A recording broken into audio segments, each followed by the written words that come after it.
आणि आता ट्रक चालक हेल्पर अपहरण प्रकरण, या प्रकरणी दिलीप खेडकरच्या ड्रायव्हरला अटक करण्यात आलेली आहे। रबाळे पोलिसांनी ही कारवाई केली आहे। पूजा खेडकरचे आई वडील मात्र अद्यापही बेपत्ता असल्याचं समजतंय।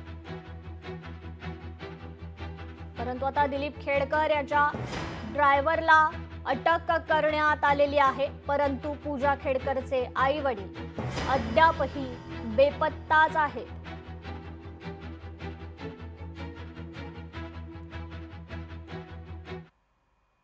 ज्ञानेश्वर सावंत या सिंदखेडा तालुका धुळे जिल्हा धुळे या ठिकाणाहून रबाळे पोलीस स्टेशनच्या पथकाने ताब्यात घेऊन त्यास अटक केलेली आहे। सदर आरोपीस मान्य कोर्टापुढे हजर केले असता कोर्टाने मान्य कोर्टाने त्याला 24/9/2025 पर्यंत पोलीस कस्टडीत रिमांड मंजूर केलेला आहे। सदर आरोपीकडे आम्ही या गुन्ह्याच्या अनुषंगाने पुढील चौकशी करत आहोत। यातील जे पाहिजे आरोपी आहेत दिलीप खेडकर, त्याचप्रमाणे मनोरमा दिलीप खेडकर तो एक अज्ञात आरोपी, याचा आपली पथके जे आहेत नवी मुंबई पोलीसची शोध घेत आहे।